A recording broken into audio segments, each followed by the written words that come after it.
मौसम से ही, क्योंकि आज का एतवार का दिन किसी हद तक मौसम बेहतर हुआ है। हल्की हल्की धूप निकली है, लेकिन कल रात की जो रात थी, गुजरी शब थी, उसमें दर्जात एक बार फिर -3.6 पे श्रीनगर में पहुंचा हुआ था। साफ जाहिर है पिछले कुछ दिनों में कड़ाके की ठंड चली थी, बीच में राहत हुई थी, प्लस में टेम्परेचर आ गया था, लेकिन आज की रात फिर ठंडी रात थी। -3.6 श्रीनगर का दर्जरात और पहलगाम में -7.5, गुलमर्ग में 6.5। ये कश्मीर वादी का, लेकिन लद्दाख में कड़ाके की ठंड चल रही है और करगिल शहर में 11.8 माइनस, और जबकि द्रास में -12.8 दौरान शब का जो दर्जा आता है रिकॉर्ड किया गया है। लेह में माफ़ कीजिएगा 11.8, करगिल में 15.1 और द्रास में 22.8 दर्जात माइनस रिकॉर्ड किया गया। कड़ाके की ठंड चल रही है। एतवार के बाद दोपहर का वक्त है। आज का दिन किसी हद तक बेहतर गुजरा। कल भी बीच में हल्की हल्की धूप निकली थी, लेकिन आज सुबह से ही धूप नजर आ रही थी, लेकिन रात कड़ाके वाली ठंड वाली रात थी। पिछला रिकॉर्ड आपको हम बता ही चुके हैं, बहुत तोड़े गए हैं। बर्फ़ ने, ठंड ने, मौसम ने, सब ने पिछले सारे रिकॉर्ड तोड़े आपकी बार, और इन्हीं रिकॉर्डों के बीच में अब उम्मीद की किरण जो है वो नज़र आ रही है। लेकिन आपको बताएं नाज़रीन कि सोपोर से खबर आ रही है। सोपोर के 2 बच्चे कल गायब हुए हैं। दोनों बच्चों के बारे में बताया जाता है कि एक की उम्र लगभग 14 साल की है, फैज़ान उसका नाम बताया जाता है, और दूसरे का नाम रिजवान बताया जाता है, जिसकी उम्र लगभग 12 साल की। उनके वालिद का नाम मोहम्मद अशरफ डार है और ये सोपोर के नौपोरा इलाके के रहने वाले हैं।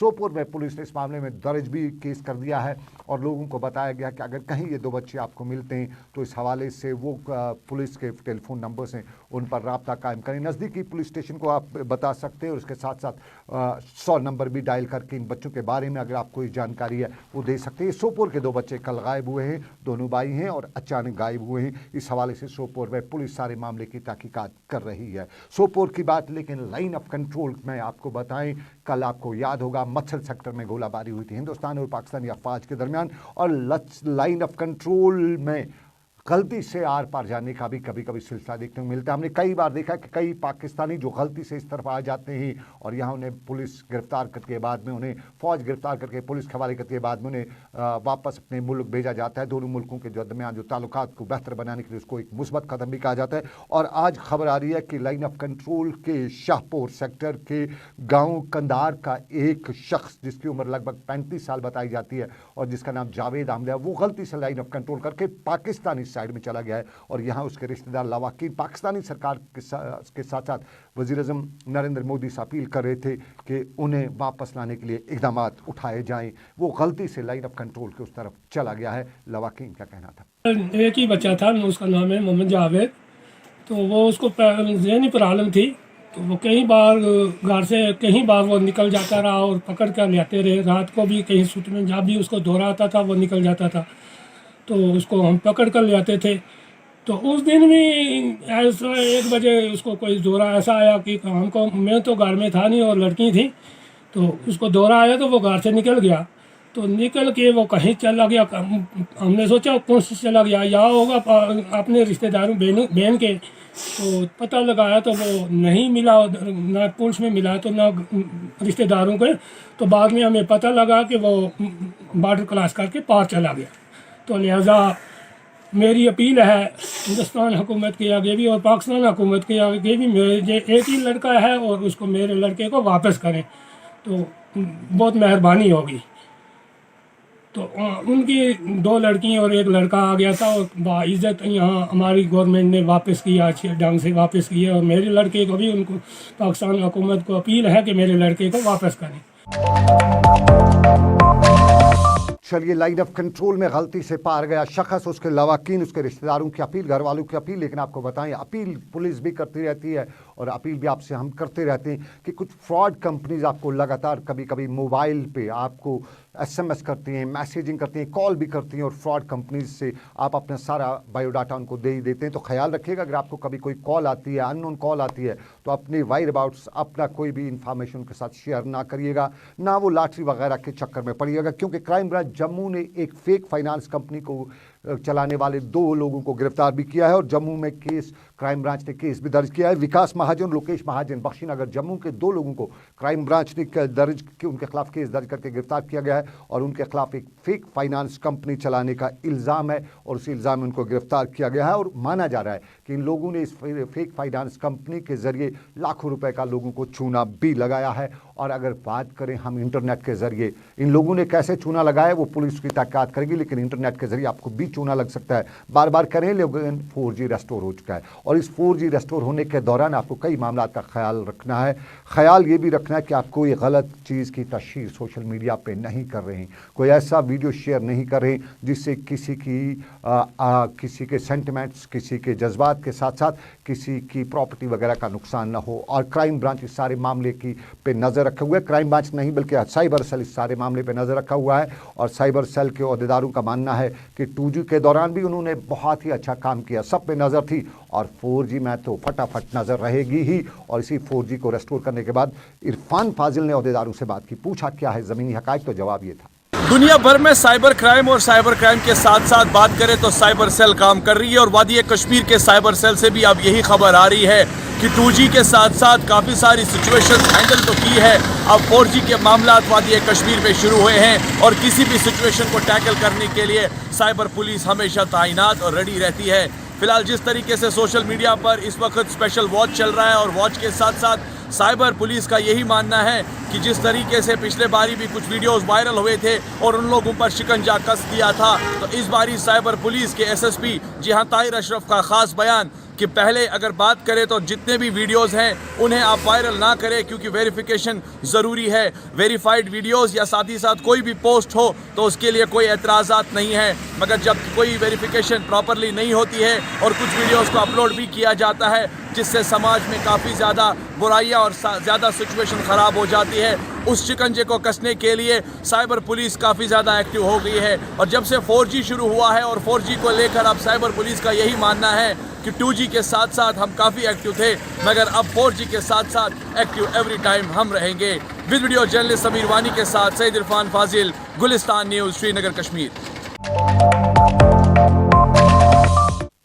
चलिए इरफान फाजिल, बहुत शुक्रिया। इरफान 4G से लेकर दूसरे मामला पे नज़र रखे थे और क्राइम ब्रांच और साइबर सेल पुलिस की सारे मामले पे नज़र रखे हुए। ख्याल आप रखिएगा क्योंकि कहीं न कहीं बाद में अदालतों के लंबे चक्कर तारीख पे तारीख ना आपको देनी पड़े और ये मामला बहुत ही ज़रूरी होते हैं। और उसमें जब तारीख पे तारीख लगेगी तो लगातार आपका खर्चा भी होगा, वकील की फ़ीस भी होगी, आना जाना भी होगा, वक्त भी ज़ाया होगा। तो ख्याल रखिएगा और परेशानियों से बच के रहिएगा, ये पुलिस का कहना है या ये लोगों की बात। लेकिन इस सारे के बीच में जब 4G की बात आती है तो 4G रेस्टोर होने पर बहुत से लोग कश्मीर में खुश भी नज़र आ रहे हैं और रियासत के LG का आज कई लोगों ने शुक्रिया किया।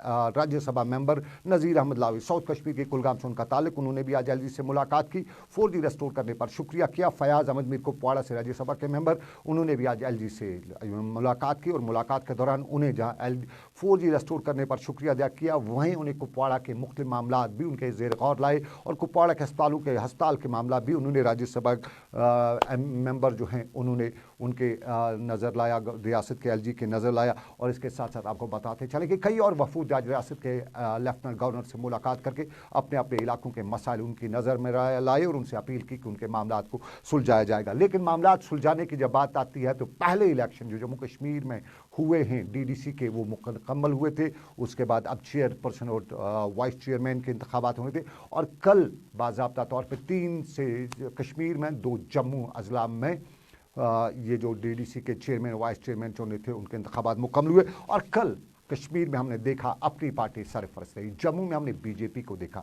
जम्मू के कठुआ से लेके जम्मू तक कोई बड़ा मुकाबला देखने को नहीं मिला, लेकिन कश्मीर में मुकाबला तो देखने को मिला। और कश्मीर में ये मुकाबला किसी हद तक देखने को श्रीनगर में मिला और श्रीनगर में कल बाज़ाब्ता तौर पर अपनी पार्टी के उम्मीदवार आफ्ताब मलिक को 10 वोट मिले और 10 वोटों से उन्होंने श्रीनगर में कल बढ़त अपनी बनाई, जीत हासिल की। उनके मुकाबले में नेशनल कॉन्फ्रेंस के जो उम्मीदवार थे कैसर गनाई वो नाकाम हुए। और उसके साथ साथ अगर देखा जाए तो ये मामला जो है बहुत कुछ हमें साउथ कश्मीर के शोपियां में भी देखने को मिला, साउथ कश्मीर के कुलगाम में भी देखने को मिला। और अगर कल की बात की जाए तो कल हारवन जो असम्बली जो DDC सेगमेंट है वहाँ के जो मेंबर थे वो कल इन इंतखाबात में शामिल नहीं हुए, यानी श्रीनगर में कल 13 ही वोट पड़े हैं। और उसके साथ साथ अगर देखा जाए तो श्रीनगर में 14 जो वोट पड़े थे उनमें से एक नहीं पड़ा। तो अपनी पार्टी ने कल यहाँ पे जो है आपको बताते चले श्रीनगर के 14 में से अपनी पार्टी ने 3 सीटें हासिल अब तक की थी। बीजेपी ने 1 सीट श्रीनगर से हासिल की थी, पीपल्स मूवमेंट ने भी श्रीनगर से 1 सीट हासिल की थी, PDP ने भी 1 सीट की थी और नेशनल कॉन्फ्रेंस ने भी 1 सीट हासिल की थी। लेकिन कई लोगों ने जो इंडिपेंडेंट थे उन्होंने कल पहले ही अपनी पार्टी में शमूलियत इख्तियार की थी और श्रीनगर में इनकी अपनी पार्टी की जो तादाद थी वो लगभग 9 के आसपास थी। और शोपियां में अपनी पार्टी ने कल एक कड़े मुकाबले के बाद कह सकते हैं कि हम गुपकार अलायंस के उम्मीदवार को 2 वोटों से हराया और अपनी पार्टी की उम्मीदवार वहाँ पे बिल्किस अख्तर जो थी उनने कल 8 वोट हासिल किए और जबकि उनके मद मुकाबिल जो PAGD की उम्मीदवार थी उन्हें 6 वोट हासिल किए हुए। और यहाँ आपको बताते चलें कि पार्टी के इकबाल मनहास ने कल शोपियां में वाइस चेयरमैन का ओहदा भी संभाला, लेकिन ये बराबरी का उनका वोट को मिला और उनकी जीत जो है वो लॉटरी यानी सिक्का उछालने से हुई, यानी ड्रॉप लॉट्स जिसे कहा जाता है उससे हुई। और आपको बताते चलें कि यहाँ पे 14 सीटें हुई थी और इंडिपेंडेंट ने 4 सीटें यहाँ पे जीती थी। नेशनल कॉन्फ्रेंस और इंडिपेंडेंट दोनों ने 4-4 सीटें हासिल की थी। PDP अपनी पार्टी और कांग्रेस ने यहाँ PDP ने 3, अपनी पार्टी ने 2 और कांग्रेस ने 1 सीट हासिल की थी। लेकिन 4 में से 3 आज़ाद उम्मीदवारों ने यहाँ जो है वो अपनी पार्टी में शमूलियत इख्तियार की थी और नेशनल कॉन्फ्रेंस और कांग्रेस के एक उम्मीदवार ने भी अपनी पार्टी में शमूलियत इख्तियार की थी। यानी नेशनल कॉन्फ्रेंस और कांग्रेस दोनों का एक उम्मीदवार अपनी पार्टी में हुआ था, लेकिन एक आज़ाद उम्मीदवार ने यहाँ नेशनल कॉन्फ्रेंस में जीत इख्तियार की थी। और आपको कुलगाम की कल की बात बताएं, कुलगाम में कल PAGD की कामयाबी हुई है और PAGD यहाँ CPIM के मोहम्मद अफजल को चेयरपर्सन के लिए नामजद किया था और उनकी जीत हुई है। जबकि शाजिया जान जिनका ताल्लुक नेशनल कॉन्फ्रेंस से है उनको वाइस प्रेसिडेंट की सीट मिली। और आपको बताते चले कि 14 मेंबर्स का जो इलेक्शन हुआ यहाँ पे उनमें से इससे पहले नेशनल कॉन्फ्रेंस ने यहाँ 5 सीटें हासिल की थी, CPIM ने भी 5 हासिल की थी, कांग्रेस और PDP ने 2-2 हासिल की थी, यानी यहाँ पे अपोजिशन को कोई सीट नहीं मिली थी। और जम्मू में आपको पता ही है, जम्मू से भारत भूषण जो हैं वो कामयाब हुए हैं और कठुआ से भी BJP के उम्मीदवार कामयाब हुए हैं। लेकिन श्रीनगर में कल जो कुछ भी हुआ उस पर अल्ताफ बुखारी की पार्टी यानी अपनी पार्टी की जीत जो है उस पर कुछ रिएक्शन अल्ताफ बुखारी का भी। हमने 10 वोट यहाँ पाए, 9 हमारे अपने थे, एक उन्होंने भी हमें सपोर्ट किया, तो कंसेंससली ठीक है, अच्छा है, मैं वेलकम करता हूँ। अगर जिसने वहाँ दिया वो तो है, वो भी शहरी श्रीनगर के हैं, वो भी जीता है शहर श्रीनगर, अगर श्रीनगर से भी वो इस काउंसिल में जीते हैं तो इसमें तो वेलकम होना चाहिए ना। चलिए, ये सियासत के मामलात में खबर, लेकिन सियासत के साथ साथ और कई मामलात हैं। एक मामला जो आपकी नज़र गुजरा ही होगा, फटाफट में आपने सुना ही होगा, हमारे यहाँ सरकार से लेके प्राइवेट अस्पतालों में हामला खवातीन, दर्द ज़ह में मुबतला खवातीन की अक्सर सर्जरी की जाती है, सिज़ेरियन जिसे कहा जाता है वो की जाती है। जो कुदरती तरीक़ाकार है बच्चे के जन्म होने का, उसके बरखिलाफ़ अक्सर तरजीह जो है वो सर्जरी को दी जाती है। और डॉक्टर निसारुल हसन का एक स्टेटमेंट, इंकशाफ हम कह सकते हैं, वो कल हमने देखा और उस इंकशाफ में उन्होंने बताया कि एक नेक्सस चल रहा है यहाँ पे इस तरह की जो है सर्जरीज कराने का, क्योंकि खिलाफ कुदरत तो अलग बात है, लेकिन उनका कहना है कि ये पैसा कमाने का ज़रिया है। और इसके साथ साथ दूसरी खबर भी आपको मालूम हो गई होगी, कश्मीर में नकली दवाइयों की कहानी पुरानी है, लेकिन उसके साथ साथ दवाइयों की कीमतों में जो इजाफे की कहानी है वो नई भी नहीं है। इजाफा कश्मीर में जो दवाइयाँ हैं जिनकी कीमत 100 रुपये होनी चाहिए, 50 रुपये होनी चाहिए, वो आपको 500, 1000 में मिलती है। एक तजुर्बा हमको कल हुआ, एक दवाई जो है हमें एक दुकानदार से 230 रुपये में मिली, दूसरे दुकानदार से 300 मिली और तीसरे दुकानदार से हमें 350 रुपये मिली। कीमत उस पर 350 लिखी हुई थी, लेकिन 230 में देने वाले शख्स 240 माफ़ कीजिए 240 में देने वाले शख्स ने हमारे साथ जो हमारा एहतराम, हमारी इज़्ज़त करते हुए हमें 100 रुपये डिस्काउंट दिया, दूसरे ने 50 रुपये डिस्काउंट दिया और तीसरे ने डिस्काउंट नहीं दिया, बल्कि जो कीमत उस पर थी उसी पे दिया। और इस दवाई को जब हमने गौर से परखा, जांचा, तो तीनों दवाइयों की कीमत जो कंपनी है उसमें कोई फ़र्क नहीं था, उसके ट्रेड नेम में कोई फ़र्क नहीं था। ये हमारे साथ हुआ है। और उसके साथ साथ जो दवाई हमने ली उसका बैच भी लगभग एक ही था, और मैन्युफैक्चरिंग डेट से लेके एक्सपायरी डेट तक जितना मैं ऊपर से देख सकता वो सब एक था। लेकिन मामला क्या था, जिस दुकानदार ने हमें 100 रुपया कम पे वो दवाई दी, क्या उसको 100 फिर भी उसने कुछ तो कमाया होगा, यानी करीबन उसको 110 रुपये भी नफ़ा तो होंगे। अगर उसने 10 रुपये मुनाफा कमाए होंगे, 50 रुपये तो दूसरे दिया, तीसरे ने उसी जो उस पर कीमत लिखी हुई थी उसी पे दी, जो मार्क उस पर कीमत लिखी है उसी पे दे दिया। तो ये जो मामला है बहुत ही संगीन मामला है। डॉक्टर निसारुल हसन ने ये जो सनसनीखेज इंकशाफ किया है, आखिर इससे हमारी कौम में कौन इस पे रोक लगाएगा? डॉक्टर निसारुल हसन इस वक्त मेरे साथ फोन लाइन पे मौजूद है, हम उन्हीं से जानेंगे कि क्या है ये मामला। डॉक्टर निसार साहब, बहुत बहुत शुक्रिया, आपका इंकशाफ, आपका स्टेटमेंट, आप जो कुछ उसे कहें, लेकिन ये संगीन इंकशाफ और इस इंकशाफ की हकीकत कितनी है? देखिए सनम जी, ये स्टेटमेंट नहीं है बल्कि एक इंकशाफ है। नॉट ओनली इंकशाफ बल्कि शॉकिंग रेवलेशन है कि अगर कश्मीर के हवाले से आप बात करोगे, सिजेरियन के हवाले से, तो लगभग 80% जो सिजेरियंस हैं जो हमारे यहाँ पे होती है वो अननेसेसरी नीडलेस सर्जरीज होती है। आप बोलते हो कि कुदरत, अगर कुदरत ने रखा होता फिर ये इंतजाम कि अगर पेट से ही बच्चा पैदा होने की जरूरत होती, या कुदरत ने जो फिर उसका इंतजाम पेट से ही रखा होता है। यहाँ पे जिसको भी आज देखो वो पेट काट के है।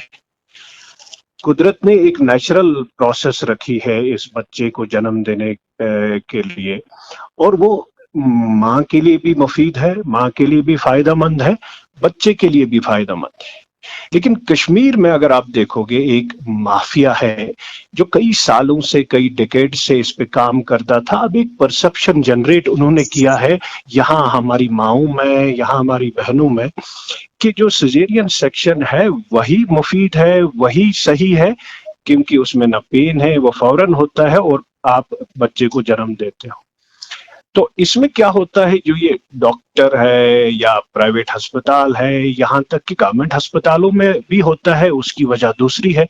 जो प्राइवेट अस्पतालों में ये डॉक्टरों के साथ नेक्सस लेके यहाँ पे एक परसेप्शन जनरेट किया है कि सिजेरियन सेक्शन ही सही है, तो अननेचुरल, ये नेचर के खिलाफ है। और सारी जो माएँ हमारी है, बहनें हैं, ये जो डॉक्टर के पास जाते हैं तो वो पहले ही डेट देता है सिजेरियन के लिए।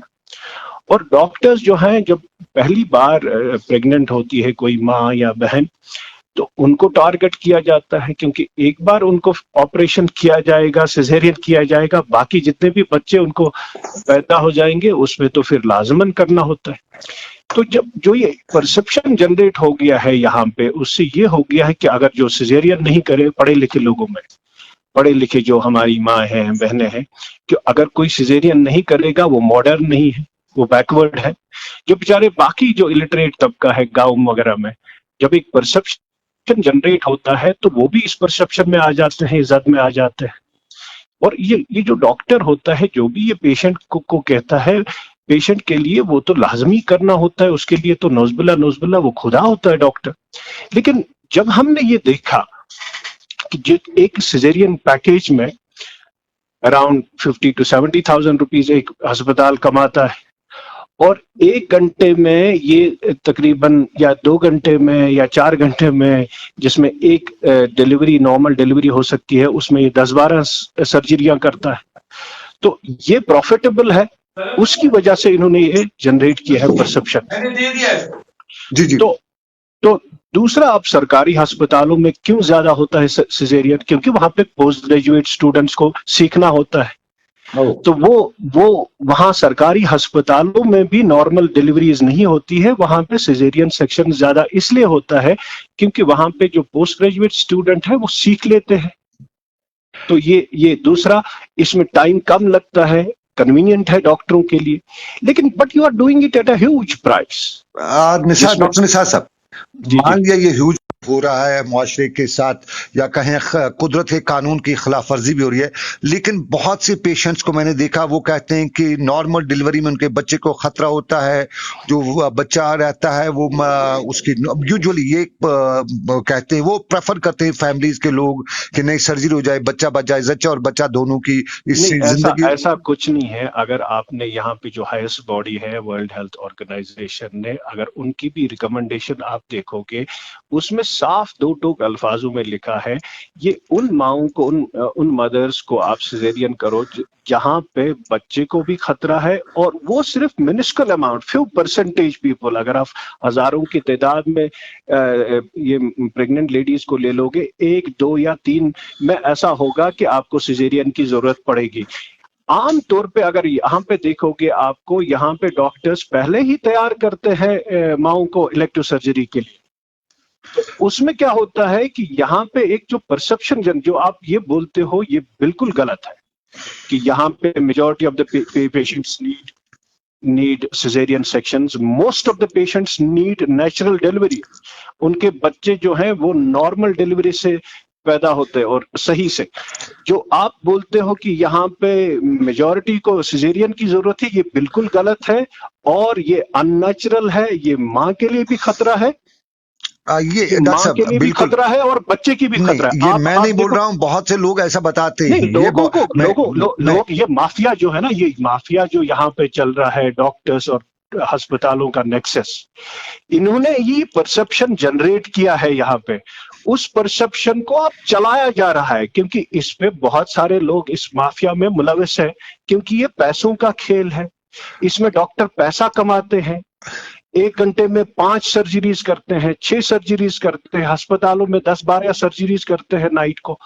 ये जब पैसा कमाने का जरिया होता है, इसमें लोग इन्वॉल्व होते हैं और वो जनरेट करते हैं perception.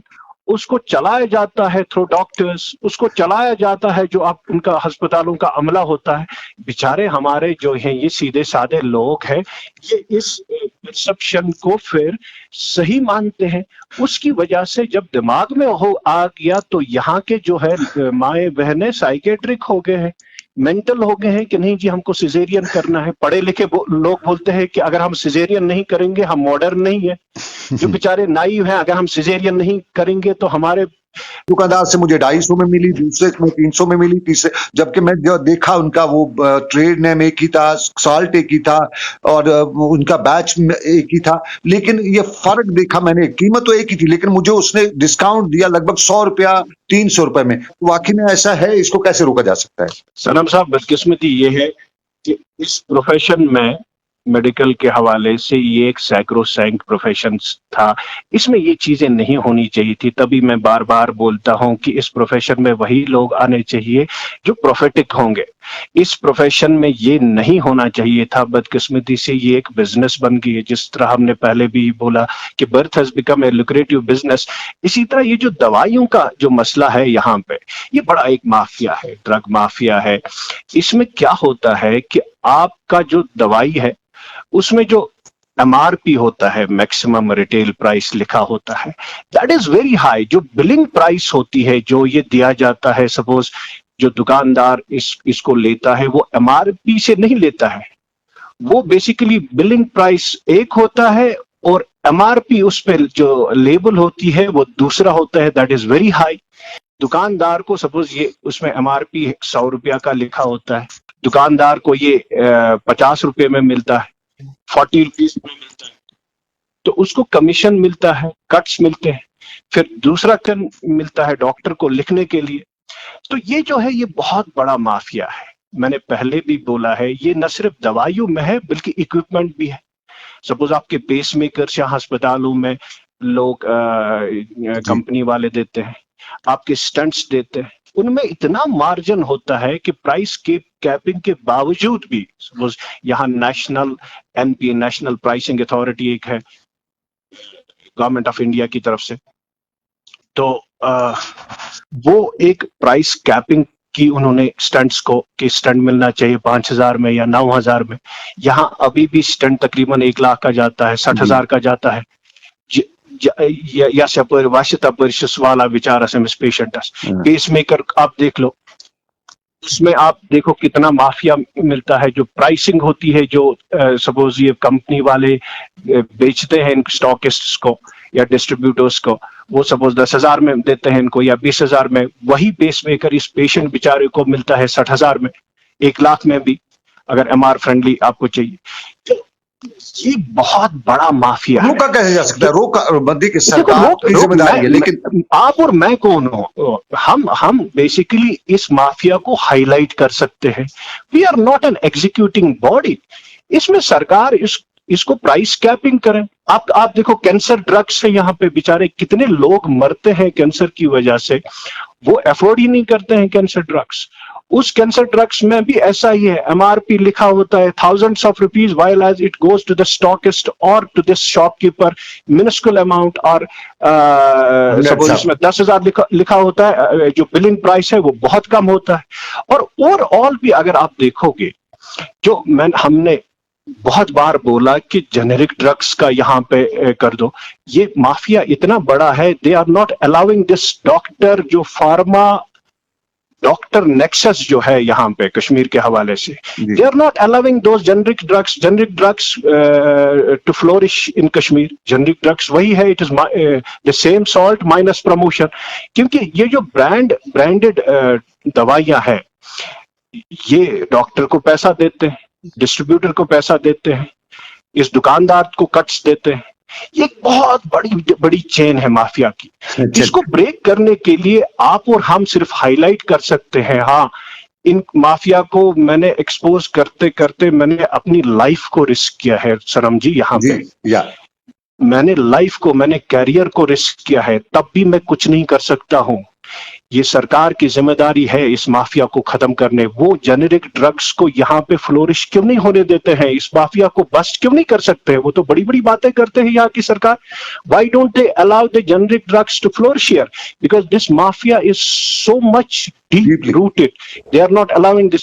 Why can't the government do a price capping of these medical equipments? कि एक मेडिकल सपोज पेस मेकर है, ये 5,000 में पेशेंट को दिया जाएगा, इरेस्पेक्टिव कौन सी कंपनी बनाती है। Why can't they, pacemaker है ये 10,000 में मिलेगा पेशेंट को, या कैंसर ड्रग है इसकी why don't the national level और the regulatory bodies do a price capping of these drugs, so that जो पेशेंट्स है उनको सोलेस मिले, वो ये खरीद सकें। बहुत सारे पेशेंट्स मैंने देखे वो खरीद ही नहीं सकते। बहुत शुक्रिया डॉक्टर निसार उल हसन साहब। डॉक्टर निसार साहब ने बहुत इंकशाफ की, और जिस तरह से ड्रग माफिया जो है, ये इक्विपमेंट माफिया जो दवाइयाँ हैं, इसके लिए सरकार को कैपिंग करने की ज़रूरत है। इक्विपमेंट्स अगर आप खरीद रहे हैं, स्टंट खरीद रहे हैं, या जिस तरह से आपने डॉक्टर निसार उल हसन साहब ने बताया कि जो मेडिकल इक्विपमेंट्स हैं, सरकार को उस पर नज़र रखनी चाहिए। हम लोग जो सरकार तक ये बात पहुँचा सकते हैं, डॉक्टर निसार उल हसन साहब ने पहुँचाई, और अक्सर डॉक्टर निसार हुसैन साहब कौम के हवाले से इस तरह के मामला उठाते रहते हैं, और जब कौम की बात आई तो सरकार की जिम्मेदारी है कि इस मामले में संगीन जो है वो इकदाम उठाए जाए। लेकिन आपका भी शुक्रिया कि आप हमारे साथ जुड़े रहिए। फिलहाल मुझे श्रीनगर से अपने साथी साहिल के साथ समीर वानी भी इस प्रोग्राम में रहे, इनके साथ दीजिए इजाज़त। आप रखिए अपना ख्याल। अल्लाह आपका मेरा सबका निगहबान हो। अल्लाह हाफिज़।